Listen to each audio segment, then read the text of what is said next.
নমস্কার, জয় শ্রীকৃষ্ণ। বন্ধুরা, 3 মার্চ কি? 3 মার্চ হচ্ছে হোলিকা দহন। আর কিছু জিনিস আমি তোমাদেরকে এমন বলবো যেগুলো ওই হোলিকা দহনের রাতে তোমরা শুধু দহন করে দাও ওই আগুনেতে। জীবনে অনেক রকমের সমস্যার থেকে কিন্তু তোমরা মুক্তি পাবে। প্রথমেই বলবো, বাড়িতে ধরো তোমাদের অশান্তি লেগেই রয়েছে, একে অপরের সাথে হয়তো অশান্তি হচ্ছে, প্রচুর পরিমাণে অশান্তি তোমরা ফেস করছো, তার কোনো মুক্তির উপায় তোমরা হয়তো দেখতে পাচ্ছ না। তার জন্য কি করবে? তার জন্য অবশ্যই চন্দনের কাঠি হয় না, সেই চন্দনের কাঠি তোমরা হোলিকা দহনের রাতে কিন্তু বিসর্জন দিয়ে দেবে। সমস্ত অশান্তি কিন্তু তোমার বাড়ি থেকে একদম নিমেষের মধ্যে গায়েব হয়ে যাবে।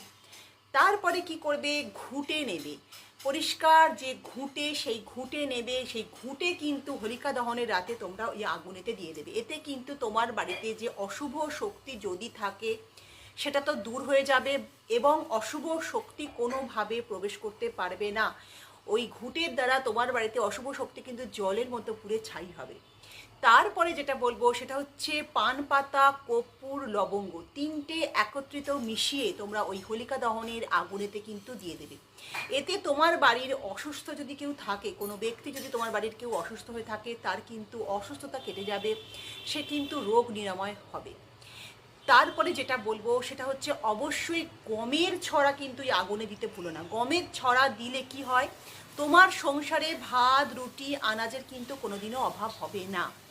আর নেক্সট যেটা বলবো, কালো তিল তোমরা ওই আগুনে ছুঁড়ে দাও। এতে তোমার মঙ্গলের দোষ, শনি, রাহু, কেতুর যে কোনো দোষ থেকে কিন্তু তুমি মুক্তি পাবেই পাবে।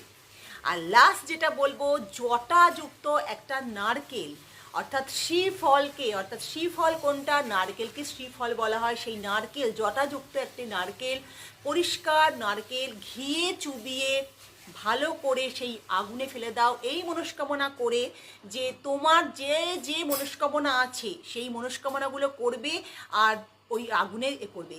পরিষ্কারভাবে কিন্তু জিনিসটা করবে, আর এর দ্বারা অসম্ভব কিন্তু টাকা আসে। ম্যানিফেস্টেশন করবে, তোমার যা চাই তুমি তো পাবেই।